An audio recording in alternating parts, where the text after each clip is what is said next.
This video explores real events from an educational and investigative perspective. It's shared with respect for everyone affected, focusing on understanding what happened and why. True crime isn't just about what happened, it's about understanding why. If you value that approach, consider subscribing, and if you find value here, a quick like helps the channel grow. Here's what investigators would eventually uncover. Across dozens of cities, over decades, women disappeared under circumstances that seemed unrelated. Different neighborhoods, different timelines, different investigators. Each case looked isolated, tragic, but separate. And that assumption allowed a pattern to remain hidden in plain sight. Nobody realized that a single individual was moving quietly from state to state, leaving behind cases that never connected, until one arrest forced investigators to look backward instead of forward. And when they did, the timeline began to change everything. At first glance, the disappearances didn't resemble a single story. They were scattered across the country, separated by years, sometimes decades. Each case involved a woman living on the margins of society, people who often drifted between cities, relied on unstable housing, or survived through informal work. Because of that instability, their absence didn't always trigger immediate alarms. Friends assumed they had moved. Family members believed they were starting over somewhere else, and law enforcement agencies, working within the limitations of the time, handled each case independently. From a behavioral perspective, this fragmentation created what experts call pattern blindness. When incidents are geographically and socially isolated, investigators lack the connective tissue needed to see a broader picture. Each case becomes a closed circle rather than part of a network. Looking back, the warning signs were subtle but consistent. The women shared overlapping vulnerability factors. Many lived transient lifestyles. Some were estranged from family support systems. Others navigated environments where reporting delays were common. These aren't character flaws, they are risk conditions that increase exposure. Modern victimology studies emphasize that offenders often exploit exactly these circumstances, targeting people society unintentionally overlooks. And someone was doing exactly that. During the 1970s and 80s, interstate communication between departments was slow and largely manual. Databases that today can cross-reference cases in seconds simply didn't exist. Investigators depended on paper files, regional reporting, and fragmented information systems. That meant a pattern stretching across thousands of miles could remain invisible, not because officers weren't diligent, but because the infrastructure wasn't built to detect mobility-based offenders. This would become crucial decades later. Meanwhile, a man named Samuel Little was living a life defined by movement. He drifted between states, took temporary work, and accumulated arrests unrelated to the disappearances investigators would later connect to him. Assault charges, fraud allegations, violations that suggested instability, but not yet a national pattern. Here's where behavioral psychology becomes important. Mobile offenders often rely on anonymity as a shield. Frequent relocation prevents long-term suspicion. Each new city resets their social footprint. Without centralized tracking, behavior appears episodic instead of continuous, and continuity is the key to recognition. At the time, Little's encounters with law enforcement seemed disconnected. Each jurisdiction saw a fragment, not the full timeline. Officers addressed the immediate offense in front of them, unaware they were interacting with someone moving through a much larger arc. What investigators didn't know, what nobody knew, was that the disappearances accumulating across states were beginning to form a hidden lattice, a pattern that wouldn't reveal itself until decades later. There was another detail, one that would only gain significance much later. Little demonstrated an unusual confidence in recalling past events. People who interacted with him described his storytelling as vivid and specific. At the time, this trait seemed like personality, nothing more. But from a psychological standpoint, detailed episodic recall can become a powerful investigative gateway when paired with the right interview techniques. That detail would matter. As years passed, cases went cold. Families adapted to uncertainty. Files moved into archives. For many investigators, the trail simply ended. Without shared databases or cross-jurisdiction collaboration, connections faded into bureaucratic silence. But the pattern didn't disappear. It waited. Behavioral analysts often describe long-term offender patterns as dormant narratives, stories written in fragments that only become readable when someone assembles them. Each fragment contains partial truth. Only together do they reveal intention. And somewhere inside those fragments, a single timeline was stretching farther than anyone realized. Then came the moment that would change everything. An arrest, unrelated on its surface, prompted a closer examination of past movements. Investigators began tracing locations, comparing timelines, asking a question that hadn't been fully explored before. Could these isolated cases share a common origin? At first, the idea sounded improbable. The geographic spread alone suggested coincidence. But when early data points aligned, skepticism shifted to curiosity. Curiosity became urgency, and urgency forced investigators to revisit decades of overlooked details. This is where modern investigative psychology intersects with historical limitations. When contemporary tools analyze older cases, patterns emerge that were previously invisible. Travel routes, behavioral consistencies, victim selection similarities. Each match increases probability, not certainty, but direction. And direction is everything in cold case work. As analysts reconstructed movements, a troubling hypothesis formed. Someone had been operating quietly for years, exploiting the exact blind spots built into the system. Nobody had seen the full picture because nobody had been positioned to see it yet. That realization marked the beginning of a new investigative phase, one driven by persistence, psychology, and a willingness to reopen what others considered finished.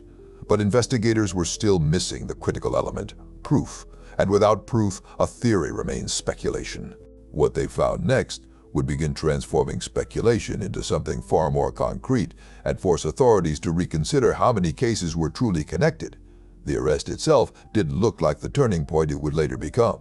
On paper, it was another routine custody event tied to serious charges in a single jurisdiction. Nothing about the paperwork suggested investigators were standing at the edge of a decades-long timeline. At that moment, authorities were focused on solving the case immediately in front of them, not rewriting the past. But experienced investigators know something important. Sometimes the present is just the doorway. Once Samuel Little was in custody, background checks revealed an unusually long trail of prior arrests scattered across multiple states. Assault accusations, fraud incidents, disorderly conduct. Each record represented a snapshot of movement, a breadcrumb trail stretching back decades. Individually, those entries meant little. Together, they hinted at continuity. From an investigative psychology perspective, repeat interstate contact with law enforcement often signals behavioral persistence, not necessarily escalation, but repetition. And repetition is where patterns live. That observation prompted a deeper review. Detectives began mapping timelines, locations, arrest intervals. The emerging picture wasn't clean or obvious, but it was enough to trigger curiosity, and curiosity is often the first step toward breakthrough. This is where Texas Ranger James Holland entered the story. Holland wasn't approaching the situation as a traditional interrogation. He recognized something critical. Individuals who have lived transient, high-risk lifestyles often resist confrontation but respond to conversation, especially when ego, memory, and narrative identity are involved. So instead of pressure, Holland used rapport. Interrogation psychology teaches that trust, or the appearance of it, can unlock disclosures that force never will. Holland approached Little not as an adversary, but as someone interested in hearing his story. The strategy wasn't kindness for its own sake, it was calculated patience. And patience changes outcomes. Early conversations were cautious. Little maintained distance, offering fragments without context. But over time, the tone shifted. Discussions expanded into personal history, travel memories, and encounters across states. Holland allowed silence to do work, a technique known to encourage elaboration. Then came the first confession. It wasn't dramatic. There was no sudden declaration or emotional outburst. Instead, it arrived as a matter-of-fact recollection tied to a specific location and time. Details were precise. Environmental descriptions, clothing, travel routes, observations only someone present would likely know. That precision raised eyebrows. Investigators didn't immediately assume truth. Confessions alone mean little without corroboration. False admissions happen for many reasons: attention-seeking, memory distortion, or misunderstanding. Verification would determine credibility. And verification takes discipline. Teams revisited cold case files matching the timeline, missing persons records, forensic reports archived decades earlier. When early comparisons began aligning with Little's recollections, skepticism shifted again, this time toward cautious validation. The matches weren't vague, they were specific. Location details corresponded with documented findings. Timeframes overlapped. Case elements investigators had never made public appeared in Little's narrative. Each confirmed detail strengthened the probability that these confessions weren't invented stories. They were memories resurfacing after years of silence. This is where episodic recall became critical. Behavioral science distinguishes between general storytelling and sensory memory retrieval. Little's descriptions often included environmental textures, weather, street layouts, minor sensory impressions. Those elements are difficult to fabricate consistently across dozens of accounts. Investigators recognized the pattern. As interviews continued, the volume of confessions grew. Each disclosure triggered another wave of verification. Analysts compared travel histories to known disappearances. Old evidence was re-examined through modern forensic frameworks. Jurisdictions that had never communicated now shared data in real time. The dormant narrative was waking up. Another unexpected development emerged during interviews. Little began producing drawings, portraits rendered from memory, faces, hairstyles, expressions. These sketches weren't artistic flourishes, they functioned as cognitive anchors, helping investigators visualize individuals tied to unresolved cases. From a psychological standpoint, visual recall engages memory differently than verbal recounting. The act of drawing can surface associations that conversation alone cannot. For investigators, the sketches provided leads, identities waiting to be matched. And matches began happening. Families who had lived with uncertainty for years were contacted. Cold cases moved from archives to active status. Each confirmed identification added emotional weight to the investigation. These weren't abstract files anymore. They were people returning to visibility. This shift transformed the investigation's urgency. Law enforcement now faced a race against time. Little's health was declining, and memory, even strong memory, isn't permanent. Investigators structured interviews strategically, prioritizing cases with the highest likelihood of verification. The process required balance. Too much pressure risked shutting down cooperation. Too little structure risked losing critical details. Holland maintained rapport while guiding conversations toward verifiable information, locations, timelines, contextual markers investigators could test, and time after time, those markers held. Educationally, this phase demonstrates a key principle of modern investigation: corroboration over confession. Words alone solve nothing. Evidence transforms statements into actionable truth. The discipline of verification protected the integrity of every developing case. As confirmations accumulated, a staggering realization emerged. The number of linked disappearances was no longer isolated. The timeline stretched farther. The geographic spread widened. Investigators began understanding they weren't closing a handful of cases. They were uncovering one of the most extensive confession trails in American criminal history, and yet, the work was only beginning. Each new disclosure opened additional investigative branches. Agencies revisited overlooked files. Behavioral analysts refined timelines. Cross-jurisdiction communication accelerated, illustrating how modern collaboration can illuminate past blind spots. But the central question remained: how had this remained hidden for so long? That answer was forming, and it pointed toward systemic limitations, victim vulnerability, and mobility strategies that had shielded a pattern from recognition. Investigators now stood at the threshold of full pattern confirmation. What they would uncover next wouldn't just connect cases, it would reshape understanding of how long-term offenders operate and how justice systems adapt when the past finally speaks. And when the full scope came into view, authorities realized they were no longer solving isolated disappearances. They were assembling a national timeline. By the time investigators began comparing confessions against archive files, the scale of the task was clear. They weren't reviewing a handful of cold cases. They were examining decades of disappearances scattered across multiple jurisdictions, each with its own documentation standards, evidence storage practices, and investigative histories. Some files were meticulously preserved. Others existed only as fragmented reports from a time before digital archiving. Reconstruction became the mission. Cold case work is less about discovery and more about reassembly. Investigators had to piece together timelines, physical evidence, and witness accounts that hadn't been revisited in years. Modern forensic frameworks provided tools unavailable when many of these cases were first examined: behavioral comparisons, geographic analysis, pattern modeling, and slowly, connections surfaced. When Little described travel routes, analysts overlaid those movements with historical disappearance reports.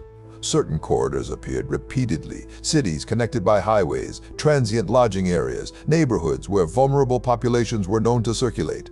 These weren't coincidences. They reflected opportunity patterns. Opportunity is a central concept in behavioral criminology. Offenders rarely act randomly. They operate within familiar environments, selecting locations where anonymity and access intersect. Investigators noticed that Little's recollections consistently aligned with these opportunity zones. His movements mirrored the geography of vulnerability. That alignment strengthened the hypothesis. Verification teams worked case by case. A timeline mention led to a file review. A location detail triggered forensic re-examination. Even seemingly minor recollections, a roadside landmark, a building description, helped anchor memory to reality. Then came the confirmations. Archive reports matched details Little had provided. Environmental descriptions aligned with documented scenes. In several cases, investigators identified evidence that had once seemed ambiguous, but now fit a clearer narrative framework. Each confirmation represented more than validation. It restored context to events long considered isolated, and with every restored context, momentum increased. Families who had waited years for answers began receiving contact from investigators. These conversations were handled with extraordinary care. Cold case notification carries emotional weight, relief mixed with grief, closure intertwined with memory. Investigators prioritized clarity, ensuring families understood both what was known and what was still being verified. From an educational standpoint, this phase highlights the human dimension of cold case resolution. Evidence isn't abstract. Every file represents a person, a network of relationships, and a history interrupted. Modern investigative practice recognizes that closure is as much about communication as it is about confirmation. Meanwhile, Little continued providing information. His episodic recall, the detail investigators had flagged early, proved remarkably consistent. Interviews focused on extracting verifiable markers rather than narrative flourish. Dates were approximated, locations triangulated, behavioral sequences compared across accounts, patterns solidified. Investigators noticed recurring victim selection traits, lifestyle vulnerabilities, environmental familiarity. These consistencies allowed analysts to construct a behavioral profile, not just of actions, but of decision-making. How opportunities were identified, how movement supported anonymity, and how repetition shaped long-term activity. This is where profiling transitions from theory to application. Behavioral analysis doesn't predict individual acts. Instead, it maps tendencies. When tendencies align with corroborated evidence, investigators gain confidence in linking cases that once appeared unrelated, and those links kept forming. Jurisdictions that had never previously shared investigative data began coordinating in real time. Digital communication platforms enabled rapid cross-referencing. Evidence repositories were revisited using modern cataloging standards. The fragmented past was being reorganized into a coherent structure. Time pressure intensified the effort. Little's declining health meant interviews had to be prioritized. Investigators focused on cases with the strongest verification potential, instances where historical documentation, geographic memory, and forensic records could converge. Each successful confirmation increased urgency to pursue the next lead. This created a race, not against a suspect, but against memory itself. During this period, the sketches Little produced became critical tools. When released to investigators and the public, they provided visual entry points into unresolved cases. Recognition sometimes came from unexpected places. Archived photographs, community recollections, family memories resurfacing after years. Visual memory bridged gaps words could not. Educationally, this illustrates how multidisciplinary approaches strengthen investigations. Forensics, behavioral science, community engagement, and historical documentation all contribute pieces of the same puzzle. No single discipline solves a case alone. Integration does. As confirmations accumulated, the investigative picture expanded beyond expectation. Analysts realized they weren't dealing with a conventional cold case series. The timeline suggested an offender operating over an unusually long span, exploiting systemic blind spots and geographic mobility. Each new verified connection reshaped the scale of understanding, and scale changes perspective. What once appeared as isolated disappearances now formed a network, a map of events tied together by movement, opportunity, and behavioral repetition. Investigators could finally observe the pattern that had eluded detection for decades. But even as the structure solidified, one question lingered. Why had this pattern remained invisible for so long? The answer wasn't singular. It involved social vulnerability, investigative limitations of earlier eras, and the inherent difficulty of linking crimes across jurisdictions without centralized systems. The lesson wasn't about failure, it was about evolution. Modern investigative frameworks exist precisely because past cases exposed their necessity. As the case linking reached national attention, authorities confronted the broader implications. This wasn't just about solving individual disappearances, it was about understanding how systemic blind spots can allow patterns to persist and how adaptive investigation closes those gaps. Momentum reached a critical threshold. With confirmations mounting, investigators recognized they were documenting one of the largest confession-supported case linkages in American history. The scale demanded precision, patience, and coordination at levels rarely required in cold case work. And yet, one final phase remained: understanding not just what happened, but why. Because closure isn't complete until the behavioral narrative is examined. Motivation, pattern selection, decision-making frameworks, these insights transform investigation into prevention, informing how future cases are recognized earlier. Authorities now stood on the brink of full contextual understanding. The timeline was connected. The cases were emerging from silence. Families were receiving long-delayed answers. What remained was to examine the psychology behind the pattern and the systemic lessons it revealed. And that final layer would change how investigators think about long-term offenders and how society protects those most vulnerable.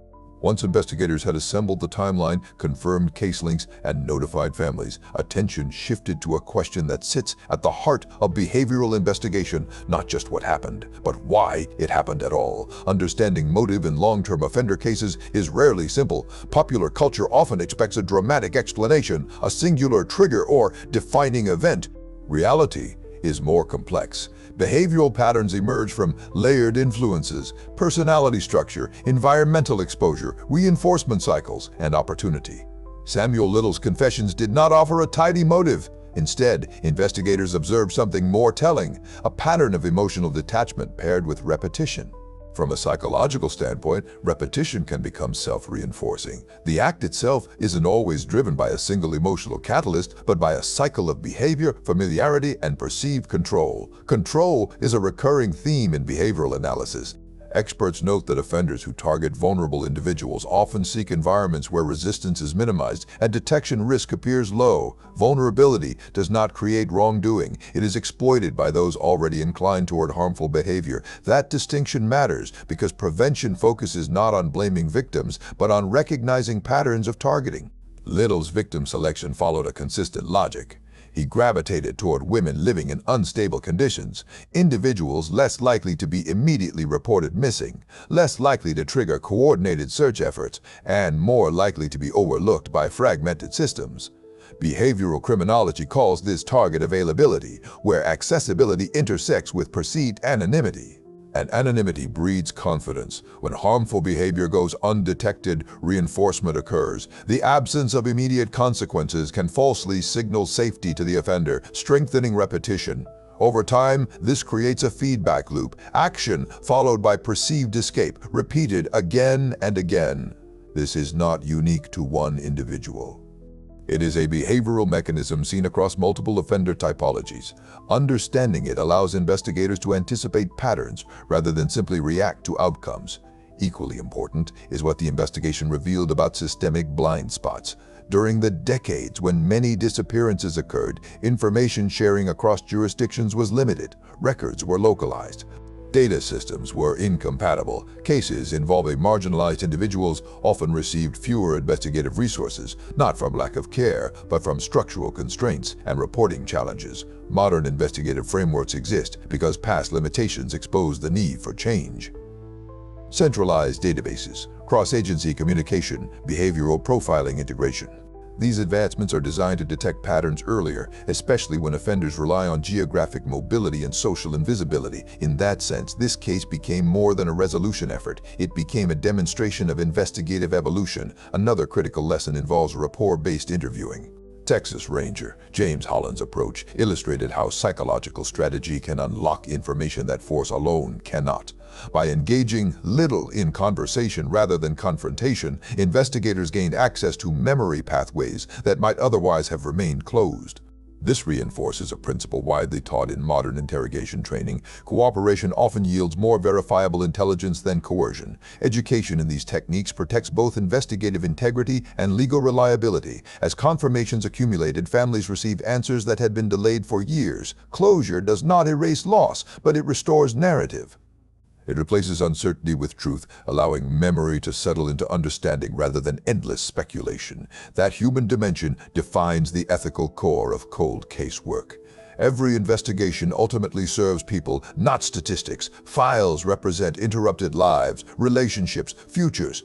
Recognizing victims as individuals, not case numbers, ensures investigations remain grounded in dignity. This case also underscores the societal importance of visibility. When populations are overlooked, harmful patterns can hide within that invisibility. Strengthening community support systems, improving reporting accessibility, and maintaining interagency communication all reduce the conditions offenders attempt to exploit. Prevention is not about predicting individuals, it is about shrinking blind spots. Behavioral experts emphasize that early recognition of pattern indicators, geographic clustering, consistent victim profiles, unexplained travel links allows intervention before timelines expand. Modern analytical tools exist precisely to surface those indicators quickly, and those tools continue evolving. In the final phase of the investigation, authorities focused on documentation, preserving verified information for future research and training. Lessons drawn from this case now inform behavioral science education, cold case methodology, and cross-jurisdiction investigative protocols. That transformation turns tragedy into instruction.